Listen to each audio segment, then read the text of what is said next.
So what is do you have an exact, well, I'll just ask the question. That's something to talk about. What is your exact? Save it for the show, Shaq. Exactly. I'm going to save it for the show. Yeah, I was just thinking, you turned me and Kathy on to Cafe Cortina years ago. I know.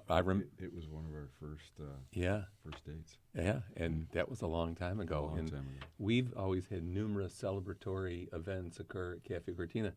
I mean, it's awesome. It's the best. I've been saying this for years. It's arguably the best restaurant, not just Italian, best restaurant in Michigan. Yeah, a lot of time people say the same thing. They come in Michigan from New York and they say this is just one of the best Italian. Ready? I'm ready. We're ready. Okay. I'll let you know. Okay. Okay, well, good afternoon. Coming to you live from Podcast Detroit's Northville studio. Welcome to Behind the Bar, produced by Zim's Vodka and Podcast Detroit. So today's Monday, February 24th, and I'm one of your hosts, Bruce Carroll, along with Terry Olson. Hi, Terry. And our guest today is Antonio Gianola. Ciao, how are you? And fantastic. We are the exclusive sponsor of Behind the Bar podcast. And Zim's Vodka, for those of us who don't know us, is an ultra-premium potato vodka produced in Poland, imported into the United States, which is also gluten-free, GMO-free, kosher, organic, and have won numerous international and domestic awards. Now, today is episode 1 of Behind the Bar with Zim's Vodka. And our guest is Antonio. Cafe Cortina, voted the most romantic restaurant in southeastern Michigan. And by the way, it's located in Farmington Hills off 10 Mile between Middle Belt and Orchard Lake Road. So we're very excited to have you as a guest here today. So before we get into it today, we believe we're making history, Antonio, and we're so glad you're here. So Me too. to add to the great stories of what has occurred in the past and today's date, we're sharing with our listening audience something we call On This Day in History, indicating special moments in the past that have occurred on today's date. So, for example, today, back in 1868, I bet you guys didn't know that President Andrew Johnson was impeached. Wow. And all this talk about impeachment, isn't it funny? On this day in history in 1868, Andrew Johnson was impeached. So, in 1886, inventor Thomas Edison, who was at 38 years of age at the time, married his second wife, Mina Miller, who was 20, in Akron, Ohio. There you go. Bet you didn't know that. Didn't know that. No, me neither. In 1952, and this is in deference to Terry, because Terry, he's an American citizen, but he was Canadian by birth. In 1952, Terry, Canada won their 6th Olympic gold medal, courtesy of a final round 3-3 tie with the U.S. at the Oslo Winter Games. The only gold medals Canada wins is in hockey. Absolutely. It's pretty cool. So in 1955, the 12th annual Golden Globe Awards were held, and Marlon Brando won for Best Actor in a great movie called On the Waterfront. Have you seen that? I remember about the movie, but I never saw I've it, never actually. seen it. No. It's one of my favorite movies. It's a great movie. You should check it out. Awesome movie. In 1965, the Beatles began filming their first movie, Help, in the Bahamas. Well, I haven't seen that either. And then in 1980, the U.S. Olympic, getting back to hockey, Terry. There we go. In 1980, the U.S. Olympic hockey team defeated Finland 4-2 to win gold after defeating the Soviet Union 4-3 just 2 days earlier before, arguably the greatest upset in sports history, right? Without a doubt. Whether you were a hockey fan or not, Yeah. it just turned the country around. Absolutely. Yeah. Absolutely. And then on this day in 1998, Elton John was knighted by Queen Elizabeth II. So on this day in history, it's something we do. We think it's kind of fun and interesting, but It is. So, good afternoon, Antonio. We're very excited to have you here on Behind the Bar. So let's get started and make history ourselves. So tell us, where are you from originally? So I was born in New York. And Okay. I grew up in Sicily. When I was about 4 years old, my dad decided to move back in Italy. So, and I grew up in Palermo, Sicily. Okay. Yeah. Then I finished my culinary school in Palermo, and I went to Como Lake and Garda Lake and worked there for about 10 years Okay. until when I moved back to this country, to the U.S. Interesting. Yeah. So you're Sicilian. So did you have a part in The Godfather? Not yet. Not yet. Maybe one of them one day. One day. Arguably, that's another great movie, right? Yes. That's one of my top 3 movie, actually. me too. We'll get there. It's funny you should bring that up because I tell people, like at parties, if you were stuck on an island and you could only watch 3 movies, Yes. which ones would you watch? And Godfather always seems to come up. Yeah, Godfather comes up all the time. Absolutely. So, when you were younger in in New York, did you play any sports, perform any musical instruments, act in school, or have any creative side to you? Yes, Tell us about yes, that. absolutely. So I played soccer until I left Sicily during school, and then also I played bass tuba on a band that a church band. So every no, the bass tuba. Oh, the tuba. What am I thinking of? Yeah. Yeah. Okay. So it was a pretty heavy instrument, so they make me carry, and I was the head leader of the band, and it was an amazing experience. Actually, that taught me a lot, and goes back to my culture when I started. It's big discipline thing, like soccer. How old were you when you food. started playing the bass tuba? 15. Wow. I was 15, all the way to 20. Yeah. Part of the purpose of this podcast, as Terry knows, is we want to find out about the clients of ours that stock and serve Zim's Vodka, and everyone has a story, and there's so many things that people just don't know, right? Yeah, about absolutely. anybody. So this is Yeah. so cool. It is. So what would be one of the most interesting things no one really knows about you? So probably that I can cook, even if I'm at the front of the house of the restaurant. Not as good like Chef Ernesto, Cafe Cortina, but I can come up with a nice 6-course meal with a few items left in the fridge from the day before, very easily. I'm very creative and I love food. Yeah, gosh, of course, we'll get into this later, but I love your restaurant, and Terry knows. Thank you. I remember my wife and I took Terry and his wife Kathy there many, many years ago, and it's just such an impressionable experience. But let me ask you this. Who was or is the biggest influence in your life? So when I was about 12 and a half, my dad passed away, very young. Very sad point of my life. And I was young, and my brother-in-law, Matthew Canfarota, he was still is, like the father figure. Even if he's only 7, 8 years older than me, he was a father figure until today. He still lives in Palermo, but we talk almost every day. And then when there is a decision to be made, I always consult with him and see what he thinks. And now he does actually the same, because I've traveled the world, and he's there in Palermo, still working and providing for the kids and the family. So we are like brothers, basically. Yeah. Just a different last name, but we are like brothers. Really? Now, Yes. Are you able to FaceTime him, or do you use Yes. Skype? Yeah. We do Skype, FaceTime. So probably you'll listen to this as soon as this gets done. That is so cool. Yes. I love yes, that. Absolutely. So, if you could have lunch with 3 people, dead or alive, who would they be? Who would it be with, and what would you ask them? So first of all, that would be my dad, because obviously I was very young. That would be the first person we have lunch with, and we'll ask him the reason why we left the States when I was little. Okay, Right. That would be a game changer for everybody. Growing up in this country, a little different the childhood that I had, especially after he passed away. Right. The second person will be Robin Williams. Really? He was a great actor, and I heard several stories. That was a greatest person ever. Yeah. Very big heart person, and unfortunately we lost too early. And the question that we'll ask him is, I was a big fan of his movie Jumanji, and I want to ask him why you didn't come up with the second one when you were still around, because the other ones, they came out now, they're a little different than what it was the purpose of at that time. It was amazing. Yeah. So, and the other person will be John Travolta, and I will ask him when you're coming back to Cafe Cortina for dinner.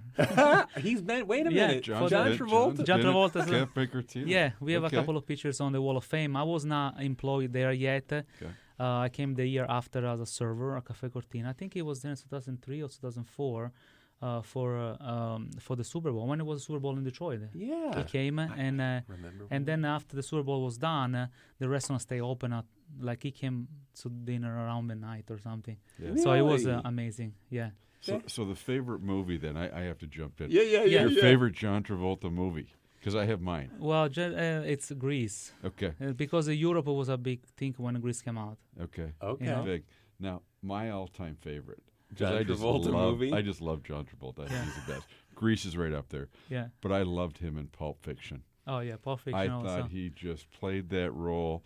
I mean, it was spectacular. Oh, he's know. one of those multitask. He can do anything. Yeah. So Absolutely. it's okay. Since we're talking about John Travolta, do you know what? I don't. It's not a secret skill. Do you know what cool skill he has? Yeah, he's a pilot. He's a pilot. He can since He- he was little, and Yes. he parks his airplane in the front of his- backyard. yes, in the exactly. backyard. Oh, here I thought it was gonna Hey, one up you guys. I think it's a 747. I Yeah. mean, it's a big one. Oh, Yeah, yeah. This is not a puddle jumper. Yeah, Yeah. exactly. Oh, Okay. gosh, I thought I Yeah. was going to put one over the top on you guys, We but got No, him. in, so- we got you. yeah. Maybe you can pull us one in Marlon Brando, but not in John Travolta. that's right. Yeah, Yeah. I got you with the Yeah. Marlon Brando. That's so Yeah. funny. So, do you have a favorite guilty pleasure? Well, my guilty pleasure obviously is pasta, but I can go without pasta 2-3 days. But now for a sweet tooth, it's my guilty pleasure. Absolutely. Okay. Do you have a guilty? As long as I've known you, do you have a guilty pleasure? Pretty that- much all the above. You know, I'm a sweets guy. I love pasta. That used to be our pregame meal. You know, playing hockey for all these years, that was the Yeah. meal of choice, and it kind of kept you energized Amazing. and you know all that stuff. Back in the days when we were working out. Now it's Yeah. hard to have pasta 3 or 4 times a week. No, for it me. is. It is. you know. But I grew up with pasta every day. For Yeah. lunch, we eat pasta in Right. my country.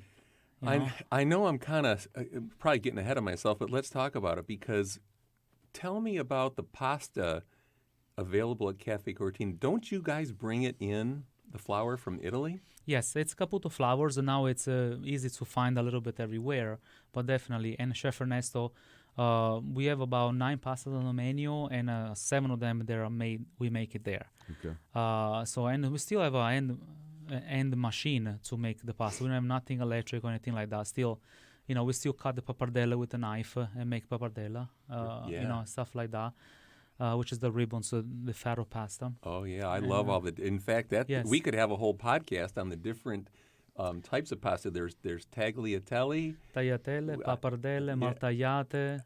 Yes. I love them all. Yeah, I they're love 'em all. amazing. Yes. It's very cool. So one of the most famous one, it's the one with the battuto toscano, which is a Toscana-style meat sauce. Bruce, when I was in Italy, we were traveling, Kathy and I, after seeing my daughter over in Zermatt. She was going to school there. And we traveled down to Lake Como and some places. We spent probably 4 days in Italy, and we ate like kings and queens. And I can tell you that I did have pasta every day, sometimes twice, Yeah. lunch and 10 Yes. o'clock at night, which is a big no-no. But when I got home, the first thing I did was went to the scale. And I went, I didn't gain any weight. No. And I tell you, much Different. like, we've talked about, the GMO free and, the freshness. The food was so good, and it wasn't like I ate any less, right? We had a lot of wine as well, Yeah. and it was very good. right. But I was amazed at how we felt eating that food. And I think that's probably what comes out of Cafe Cortina. Yeah, absolutely. So, yeah, we want people to be comfortable when they finish their dinner and not be, oh my God, this was too much, Right.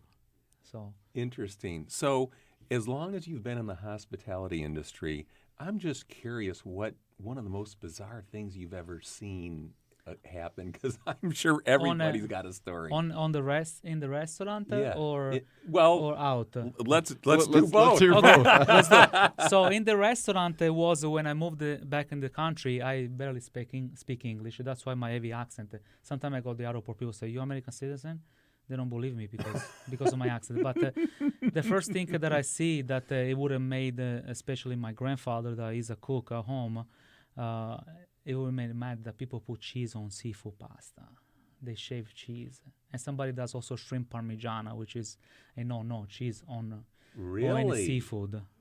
Okay, I did. There's something Didn't again. know that. I did Yeah. not know. So that was the most bizarre things that I saw when I moved in the States. For me, was wow. I never thought that somebody would do that. Well, we put cheese on everything. We put them on Big Macs. We put them on.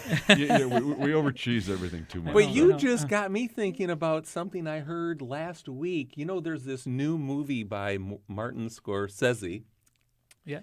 called The Irishman. And they Yes. were, now correct Robert me. De Niro, yeah. Yeah, they, Italians, I'm told, they don't call it spaghetti sauce like us Americans. They call it gravy. Is that right? No, we call it pomodoro sauce. Pomodoro. Salsa di pomodoro, but we call it salsa. So salsa basically means sauce and it doesn't mean gravy. So I don't know if people call it. We don't call it gravy. I heard somebody, I could have, Yeah. what they call it, a gravy, and people were calling into this talk show because I'm in and out of the car. Maybe in It was Ireland, just like yeah, they thought do they that. found Jimmy Hoffa, right? Come on, gravy, Jimmy Hoffa. I know, right? Yeah. That's amazing. Now, outside of the restaurant, what's the most bizarre? So I go to New York a lot, and because obviously it was my place of birth, and so I was there for 4 days, and I rent a Airbnb out of the city in Queens, actually, and I'm waiting for a spot to open because the left side of the street I cannot park in the morning at 7. They're gonna clean, so you cannot park on that side. So I'm waiting, and there is a guy by the car I thought he lost his key and tried to open the car. So he goes in the car starts going off. After like 2 minutes, the car stop screaming, and he puts the car on and leaves. I said, oh, great, I have a parking spot. So by the time I turn around the car and go in the parking spot, I see there's another guy doing the same thing in a different car. I say, maybe I should not park here. So they were stealing cars. They were boring them. Yeah. They just weren't And coming the back. area was a very wealthy area. There was a club around the corner. Yeah. And so what I did, I went in a street with a lot of lights, in a main street, and I parked there. In the morning, I get wake up at 8 in the morning by the owner of the house where I got the Airbnb. He says, Signor Gianola, Mr. Gianola, I'm sorry to bother you, but we want to know where you park your car. And I say, yeah, I parked on, I think it was Woodside Boulevard, and then say, oh, okay, because they saw like 4 or 5 cars last night from here, from in front of the house. Jeez. And I said, oh, really? Okay, I gotta go back to sleep. Because those guys saw me standing there with my lights, so I don't know if I would call the police or. Oh, I don't my know what to And do. people only say it happens in Detroit. Yeah, No, right, no, exactly. it happens all over the world. Right. Oh my goodness, that is so unbelievable. That's crazy, yeah. So let's talk about is it Tonon family? Tonon family, Yeah, yes. Tonon family who started Cafe Cortina Yes. in 1976. Again, 1976, yes. I've been a big fan myself personally. But tell us about Cafe Cortina. How it started, how Rena and her son Adrian, who eventually took over, and now Yes. you're involved. And Yes. tell us the story of Cafe Cortina. So the Cafe Cortina property was what it's at now. It was an apple orchard. So Rina and Adriano, Adrian's dad, bought the property and they want to build a restaurant there. Going a little back, Rina met Adriano. Rina is originally from l'Isola di Ponza, which is an island off of Naples. Really? And Adriano, that passed away, her husband, he was from near Cortina d'Ampezzo, which is a location where you go ski. Okay. That's why the restaurant took the name Cortina, Cafe Cortina. Okay. So, and he was a baker on Rena's parents' restaurant downtown, Rena's of Detroit. Okay. So he went there to work, and they got together, and they bought this property, and they built Cafe Cortina in they started, I think, in 1975 because they opened in 76. The apple orchard was not in good shape, so they did a restaurant on there. And then from there, they were always one of the best restaurants at that time. I was not in the States yet. Actually, I was not born yet in 76. But then Adriano Sr. passed away. Adrian came on board, came out of school, and he went to Italy for 2 years to learn the cooking side of the business. Okay. Because he already had the hospitality and everything Sure. from school. And when he came back, he brought the restaurants to the next level, where already was. And Right. and then when during around 2000 when they celebrated the 30th anniversary. I met Adrian in Detroit when he was there for the James Beard Award. They got a James Beard Award, and Wait, really? Won a James Beard Award or nominated? They were nominated for the anniversary because they were in the 30 years in business. Got it. So they went to do the dinner there. So I met him and said, "Oh, next time you're in Detroit, you should come and see Caffè Cortina. It's just like Italy." It's okay. So I had a friend that was from Detroit. Actually, was my bartender in Manhattan when I was working there. Okay. And I said, "You should come and see Michigan. It looks just like Sicily when you come in the summer." So okay. So I came. I went to Caffè Cortina. I met Adrian. I liked it. And I said, if one day I gotta get out of the city of New York, I will come to Caffè Cortina. And that's what I did. We decided to move to Detroit and start working at Caffè Cortina as a server. And since then, I'm been stuck with them. And how long have you been? I mean, so when was the first time? When I moved, it was 2005. I was a server for a couple of years. Okay. And then I left, and I came back as a dining room director there. Yes. That's so interesting. Now, didn't Caffè Cortina win Restaurant of the Year? Yes, Restaurant of the Year in 2004, I believe. Okay. Yes, our magazine. Correct. That's a heck of an achievement. Yes, absolutely it is. Yes. And then, of course, voted, and maybe you can expand on this for us, voted the most romantic restaurant in southeastern Michigan. Yeah. Yeah, we get, from our magazine, we always get the most romantic in Michigan, and then there is a couple of websites or Facebook things that they nominate one restaurant in each state, and we are the most romantic of Michigan every year. Yeah. Well, listen, So, good enough for John Travolta, good enough for me. Yeah, I know, That's right? Which, by the way, that's a great segue to what other celebrities, either local or greater, if you will, have dined at Caffè Cortina. Well, there is a lot of celebrity they come through, and we always try to keep very Low-key. very low key. Private. And sometime actually there was a gentleman that came for dinner, and he was from the Walking Dead. Obviously, I don't want to say who they are Sure. because Yeah. sometimes they can say, "Oh, I'm not going back there. This guy is," Right. So anyway, so at the end of we told him that the chef is a big fan of him, and said, "So he doesn't want to take a picture with me." So because we don't ask them to get autograph or picture, so they're same thing with John Travolta. When he finished, he said, "So guys, nobody wants to take a picture with me. What's going on?" So and then he asked them, What am so- I, chopped liver here? yeah. So yeah, and we have a lot coming around, and one of the one that's actually a frequent, I think it'd be fine if you say it's a Royce 5'9". It's one of our celebrity that we see often. Interesting. So Very interesting. Now, one of the things that I've always noticed, and I've always yearned for it, is a bar at Caffè Cortina. You don't have a bar. Why is that? So the real story, I'm not sure. So for probably the way that the architect designed the thing, there was the restaurant, there was not much space to put a bar, a sitting bar. We do have a bar. Right. We have a lot of product. Obviously, Zim's is my only Pitero vodka on the shelf, but there is no space to put a seat there. So sometimes people at the door say, "Oh, can we go sit at the bar and have a drink?" So I'm sorry, we don't have a bar, but they're welcome to walk up at the bar and get a drink. But yeah, there was no many space. So there was a small room called the Fireside that was supposed to be our bar. But then the pharmaceuticals start requiring a private room with 4 walls, and we needed a small space for a small group because we had a bigger room that holds about 70 people. Then we have a small room that fits up to 25 people.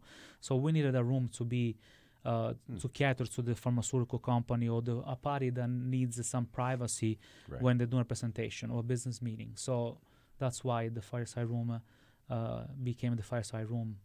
You know, it's private interesting. room. Yeah, no, it's great. Well, I will tell you that in the past, and you may not remember, Terry, when Joan and I dined there with you and Kathy, but I recall occasions where Adrian was, for all intents and purposes, right, the maitre d', or playing the maitre d'. Yes, absolutely. And he would bring us a glass of wine while we're waiting. Yes. Yeah. And what a a benevolent, hospitable gesture. Yes. Do you still do that? Yeah, absolutely. So for Valentine's Day, obviously, we had a lot of reservation, like every restaurant. And like I said, there is no bar you can sit or you can get a drink, especially when it's so busy. Then we have a couple of bottles of prosecco and strawberry moscato for the ladies Yeah. at the door, and we'll do that. And if somebody was waiting more than 15 minutes, we'll have an appetizer also served outside there. Well, on the you lobby. you touched on something I think it's important that our listeners should know, and I'm saying this because my wife happens to be, as Terry knows,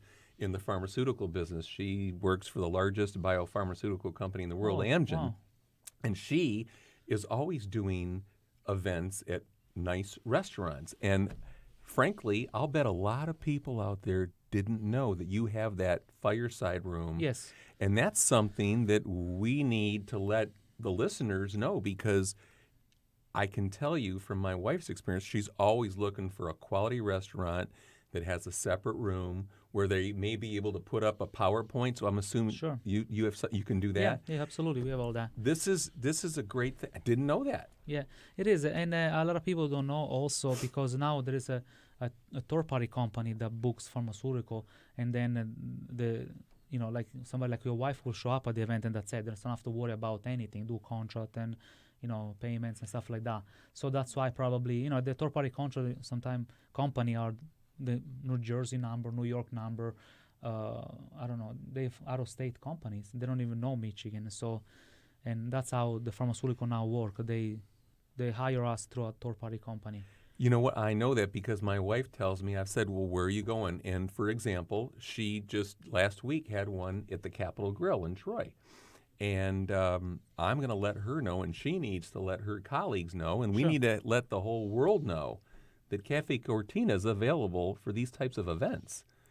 Because they can always recommend to that third party. I know what you're talking about because I ask Joan about it all the time. So it's pretty cool. Yeah, especially a steakhouse for pharmaceutical is very risky, because we have in Michigan, especially, we have a lot of Indian doctors. They are totally vegetarian. Some of them are vegan, and we have an extensive menu for that. Chef Ernesto will make a dish out of vegetable from the garden for anybody that's vegetarian, and there is no animal or there is nothing touching that dish. So it's very interesting. So that's why we have a lot of doctors that they sometimes they push the pharmaceutical to go there for the presentation, for the specific presentation. That's a great Yeah. point. And you also mentioned something I know it's very unique to Cafe Cortina, and that is your garden. Can you tell Yes. us about that? So the garden started in 1976 when Adriano Senior, that unfortunately I didn't get to meet him, but I hear a lot of good stories about him, obviously, being in there. He said, I got to have a baker oven in the kitchen for bake my bread, okay, and I have to have a garden. So that was the agreement when they decided, let's open this. So they had a garden there since then. Now Chef Ernesto, with the help of a couple of young gentlemen, sometime they come out of the school and help him with the garden, because not everybody does something like that. So he does everything from A to Z. Where is it? Because I'm trying to think geographically on the property. So, where is it? 'Cause you know where the kitchen is? yes. So where's the kitchen? Behind the kitchen, basically. Okay. It's almost next door from the place next door. Yeah. It's on that would be the western side of the building. This is so it will be in the south side of the building. Oh, okay. So we are yeah. around the parking lot. Okay, This, yeah, because I know where the parking. yes. Okay. I always wondered where it was. I'm like, where's this secret garden? Yeah. So if you go around the building, you see some angels sitting there. There's some angels looking over the garden, and that's the pretty garden. cool. Right now, obviously, it looks, but you'll see. Yeah. Well, it's Yeah. You know what? Spring is less than 4 weeks Yeah. away. I think a chef is starting soon to Yeah. do this. Very cool. Yeah. So I would suspect you have a sommelier, but I'm not sure. We don't have a sommelier on at the restaurant. I'm let's say the expert of the wines, not because I'm a sommelier, just because I like wines and drink wines. We have about 350 wines on a wine list, plus about 70, 80 of reserve wines, like special special wines. And this year, actually, I achieved something very unique where Chapelette grows. Chapelette, it's a grower in Napa Valley. Okay. It's got some vineyards in Picture Hills in Napa Valley, Mhm. and he sent me a letter that I was allocated for some of his wine. And Really? some restaurant in Michigan didn't get. I was one of them that I got, and it was my name, a letterhead. That was a big achievement because they don't look how much you buy. They just look your wine list, the type of restaurant you are, and what is the stuff that you have on your menu, and then say this guy fits to have my wine there. So it's Isn't that very- interesting? Reputation, yeah. Yeah. Oh, all right? absolutely. Yeah. Experience, and obviously longevity. I was Yeah. just thinking the same and word. then traditional. Right. Yeah. Everything that. No, and culture. and Keeping culture. the culture because the Right. wine is part of the culture. Yeah. I think wine could be, if you go in Europe, wine could be part of the culture of any country in Europe. Maybe not in Russia and Poland, but you know what I mean. But this question about the sommelier, I get it every day. I say, "Are you the sommelier?" I say, "I'm not the sommelier, but I have drinking all the wines on the wine." Yeah. They don't believe it. Say, "You drink all the wines on the wine list." That's why they're on the wine list. I try them all. Right. If I'm not comfortable with it, not because they're not good, they're just if I don't like them 100%, I think that my palate is pretty much universal. Where if I don't like them that much, maybe some people will not be okay drinking it. So Yeah. that's why I put it on the menu if I like them. That's all. I think that's great. Well, look, as far as I'm concerned, you don't need a piece of paper that says you're a sommelier. I think if you've tasted all the wines on the wine list, that's good enough for me. Yeah. Very So, good. That's very interesting. Well, I happen to like wine as well, and I love Amarones. Amarone. Yeah, that's Yeah. one of my favorite Italian wine. Yeah. I'm a big Napa fan. We consider that New World wines because I grew up with Italian wines and stuff, and then my palate was never, especially French wines. I could never get used to of those flavors. So maybe now my palate is getting older. Maybe we'll get used to. But Amarone out of Italy, obviously, it's one of my favorite. And then I'm a big fan of Napa. I have a lot of Napa wines, and you know how Amarone is made, right? I do. They have the lattice. They put it on top of the lattice and let the sun really Yeah. bakes it, so to speak, A and it little bit, yeah. intensifies the grape, There are right? 3 different grapes, so it's like a Super Veneto, which is the region where Amarone grows. And they kind of dry the grapes. They put it inside overnight, obviously. So don't leave it. And then they get the juice and they make the Amarone for the first squeeze. And when they do the second squeeze, they make ripasso, which means repressed. So they don't throw it away. And then whatever's left, they make grappa probably. You know? I've had the grappa in Vegas. I don't think they're using your grape leaves 'cause that stuff's tough out there. Yeah, So I bet. let me. This is pretty interesting. Yeah. So let me ask you. I love a juicy cab. Yes. Want me Tell- to name a few? I just Yeah. I want a recommendation or two from you on a real juicy cab that you like that you've had. So one of the cabs that I introduced in the list in the last few years, and a few of them a few months ago, one is the Hollywood 2480. Those you never heard about it. No. It's very very very small. Like I can get about 12 bottles a year. Hollywood 2480. One is called Brilliant Mistake. That one of the owners of the winery in Napa is from Michigan. Okay. And then another one that it's very unique. It's called Kinsella Estate. There are 3 guys that they bought this winery in a handshake. So let's do wine. For this. Really? And they have 3 different varietal. I mean, not varietal. They have 3 different cabs. They call 3 different way. And one of the best that I like it's the heirloom, because they are just next to our heirloom farm Sure. where they grow. So when you come at the restaurant, I'll let you try this some. is good to know. And when we bring friends, we always Yeah. bring friends when we travel to And Yes. the restaurants. next day, you want to have Eric. That's a good thing too. Yeah, absolutely. Great. Outstanding. I love that. So what is you have such, as Terry just mentioned, a remarkable reputation of outstanding hospitality and service. I mean, it's something that frankly is, you don't get anymore. You really don't get anymore. So Yes. is it part of the culture? Is it part of, part of your DNA? What's the first impression you want to give a guest when they walk into Cafe Cortina? The number one is the culture. If you follow the culture, like we hire a lot of people, and sometimes they kind of that's to do this a little silly, or I never heard something like that. It's the culture, we follow the culture, and the first impression is the most important thing. When people come in at the door, make them feel like they come in at your house, and make them feel comfortable, and they say, oh, did I know this guy from somewhere? And so when we met last time, I said, oh, probably you saw me on TV. I joke with them. But,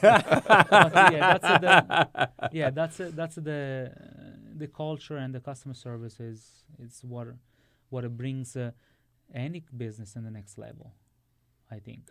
There's no question about it. And again, it's the service that you and your team provide is remarkable. It's just it's a cut above, and it's frankly how when Terry decided to get into the vodka business, he said, look, we're going to use the most expensive and best ingredient to make the vodka, and remember, we don't do things right some of the time. We do things right all of the time, and that's what you guys Yes, do. I agree 100%.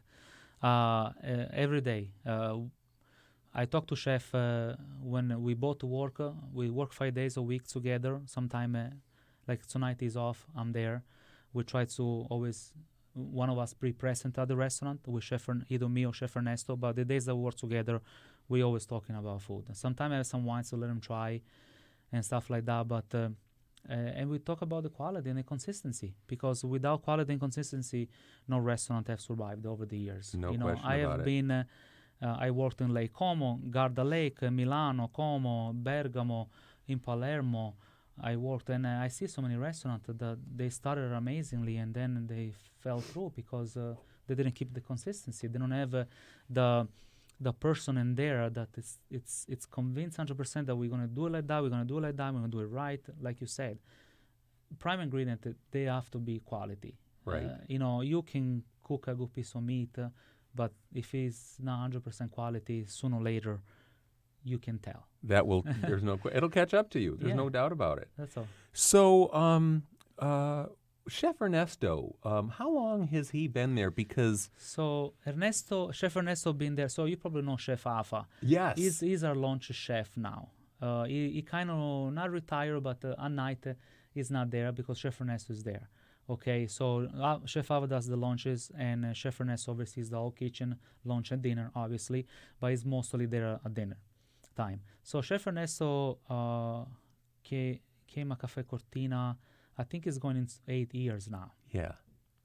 So, and and he's one of the greatest chefs that I ever worked. I never tell him that all the time, obviously. Yeah. But because he understands the culture. His parents are from Spain, and I think one from Spain, one from Mexico, but he's an American born. And he understands the culture, and that's most important. And he's got a passion for food more than my grandfather that I used to have. I remember because my grandfather was the cook at home. My grandmother never cooked. She would Right. take care of the kids and the grandkids. My grandfather would cook. But didn't cook. No, Wow. my grandmother never. Okay. My grandfather was the cook, and my mom took over from him because she can cook. Yeah. And Chef Ernesto's got that passion that I wish the last 10 chef I worked with had. Right. Look, if you don't have passion for whatever it is you do, I mean, that's the secret ingredient that puts everything over the top. Correct. I mean, it's that simple, right?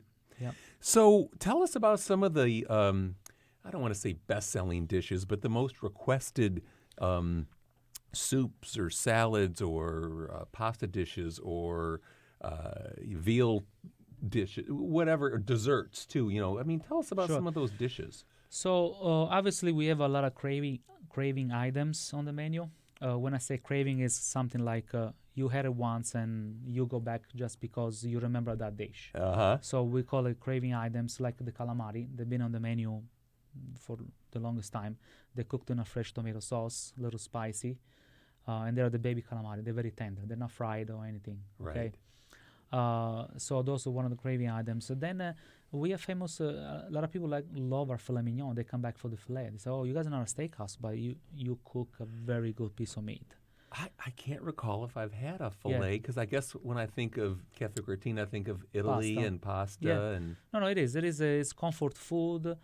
And our Vinci Grassi lasagna, which is a vegetarian lasagna, it's very simple and tasty, and it's vegetarian and it's light. Like you eat a piece of that, and you're not gonna be like, "Oh, I need a nap now." Right. You still can go on. Yes. Right, So, exactly. Yeah. Then chef came up with a new veal this year for the winter. That was it's a veal scallopini with with mushroom and a vermouth sauce. Not a Ooh, marsala, not a Vermouth. wine, vermouth sauce. And it's very Interesting. unique because it makes the meat even more tender, and then it gives a sweeter flavor that it's just very unique.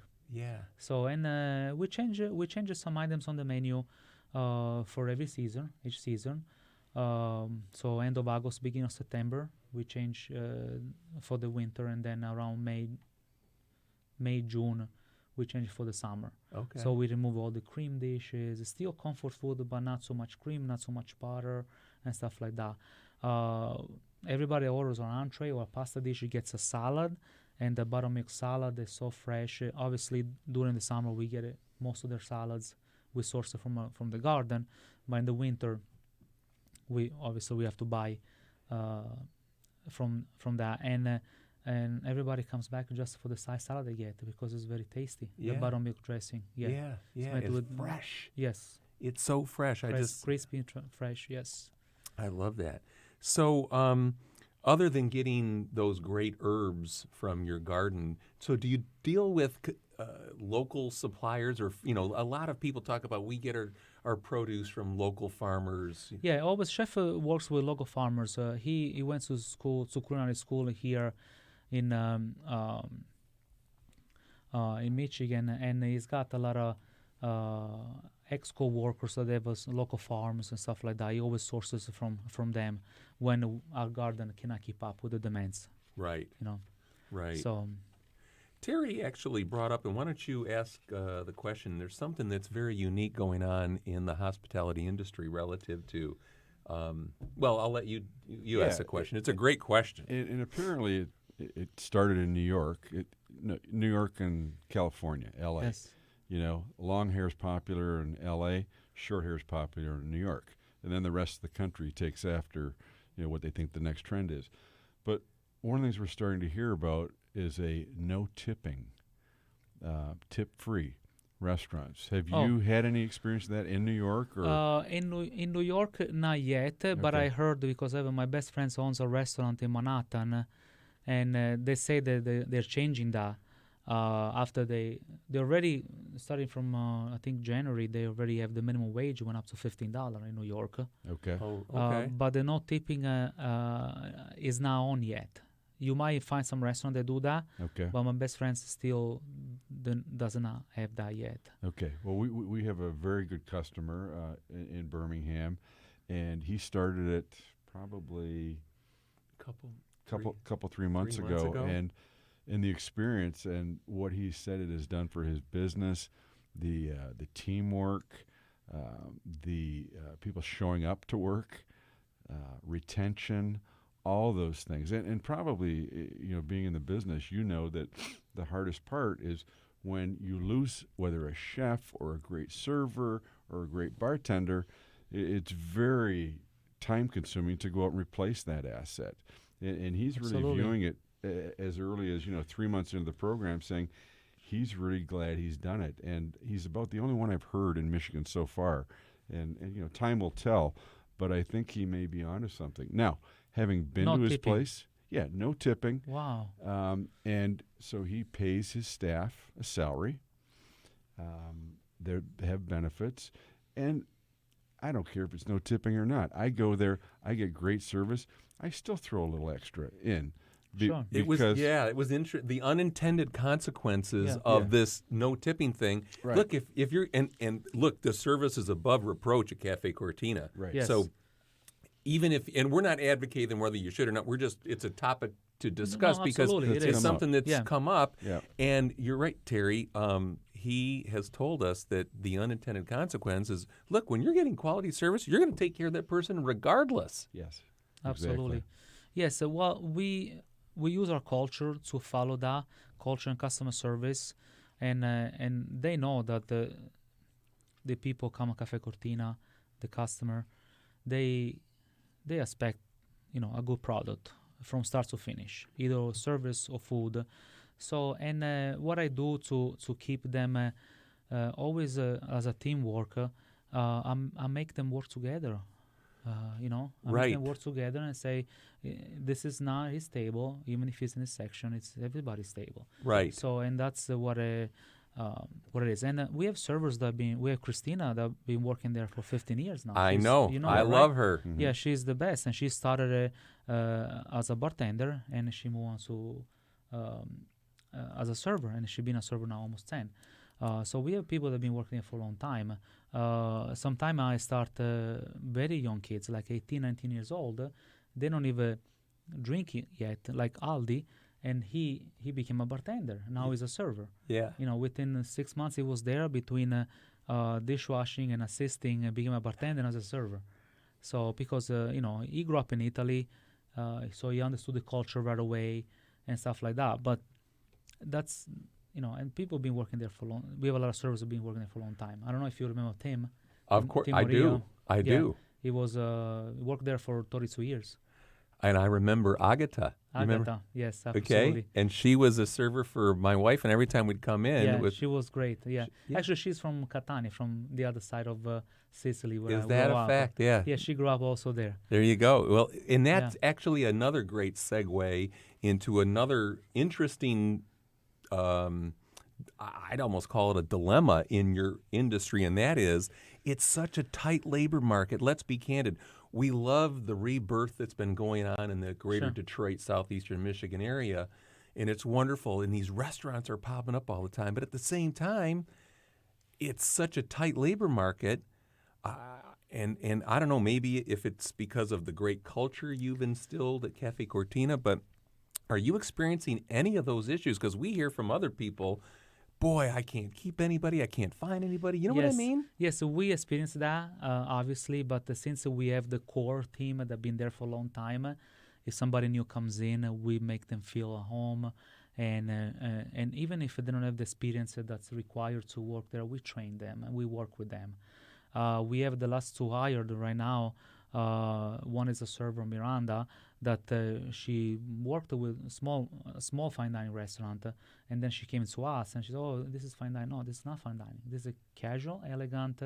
You have to be very down to earth to the table and provide the right service that we have written down on the training. That's all. And the other one is Kelly, which is my event coordinator, and she never worked in restaurants, and she's my top person now that takes care of the weddings and stuff with Rena, obviously, the owner. It's a great point, because I remember back in the day when I had my marketing research business. I used to get involved in hiring salespeople because they were the ones that drove my business. Yeah. And I remember one of the best hires I ever made was a young man who came in, and I always liked people with sports backgrounds. I like competitive. He came in, and he was a guitar player. And he actually brought his guitar in. That had to be pretty unique. He brought it in. And I'm thinking, this kid's looking for a sales job. He's got a guitar. Get up to California, sit on the beach. He got out, Absolutely. and he had a photo album with him. And he talked about the discipline of guitar lessons. And it was no different than time management when you're playing sports and going to school. And he said, it helped me raise some money on the weekends so I could raise money to help my family so I could go to school. And he sold me. I went, this is unbelievable. That's a great story. And he went on to be, a very Amazing. great producer and a great young man. So you're right. Sometimes if you spot the talent and you stick to your training, right, and your culture and your history, and listen, let's be candid. They've been around 44 years. Yeah. They're doing Not me. something right. Yeah, No. Cafe Cortina. Bruce and I have been around 44 years. Unfortunately, and a couple more. That is. And music, it is a big that's what I started at 15 years old playing music, and that was Right. my first discipline thing, because, like I said, my dad passed away, Yeah. and nobody disciplined me. I was doing whatever I wanted, and then the Right. music was the first thing. And then another thing that we are very lucky at Cafe Cortina is that most of our servers they do that for their career job. Like in Europe. You're a server as a career. You're not a server just to make a couple of bucks. It's not a cash. part-time or secondary No. thing. No. Just a few people that they go to school, they have part time, but they definitely. Most of them, they're full-time employees there, Right. Well, I'm sure you've got some really great stories as we get ready to wrap this up. Yes. Tell us one or two really inspiring stories of things that have occurred in the restaurant. I would assume that there's been wedding proposals. Yes. There's been all kinds of neat. There's got to be some great stories there. Can you share any? So with us? the thing that when I started there being a server is that we still a day we have people coming back for a birthday anniversary or even just a regular dinner, and they say we were in the room and we were in a wedding here 20 years ago.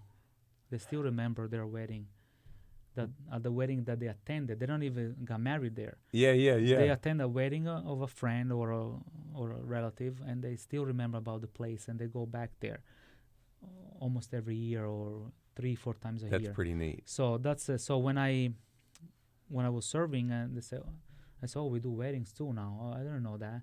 So that's how I find out when I was serving there, when I started it. So yeah, and this is one of the top story that always, actually for Valentine's Day, the day after, somebody came and said, oh, we got married here 10 years ago. And we come back here Valentine's Day, anniversary, birthdays and stuff. Because they live a little far away. Yeah. So, yeah. Well, I think that there's a perception, and tell me if you think this is accurate. I think that there's a perception from many people. They probably think we'll only go to Cafe Cortina for Valentine's Day or Sweetest Day or our anniversary or my wife's birthday. When in Yes. fact, it's an everyday restaurant. and I don't. It Again, is. I think that's I a eat there every percent- day. So I don't know why. I wish I did. And he has a few glasses of wine. every once in a Exactly. Absolutely, yes. You have to. I mean, Well, it's a remarkable restaurant. The Thank critics have said, have told the Detroit Free Press, our magazine, without question, Restaurant of the Year, most romantic venue. I would highly recommend anybody that's listening to try it if you haven't already. Thank you for being part of the greater southeastern Michigan community, for bringing culture, quality, even though you're not a sommelier, all your knowledge of wine. Thanks for being part of making our area and our community what it is. Thank you. Thank you so My much pleasure, for joining us on our very first podcast What an called honor. Behind the Bar. We started something. We're making history today. We are making. That's We why are we making we always rehearse. That we're gonna on this day in history. So on this day here in 2020, February 24th, Antonio Gianola of Cafe Cortina was our first guest. Thank you so very much. Thank you, guys. you, Tony. Grazie. Grazie. Grazie. Thank you. Beautiful.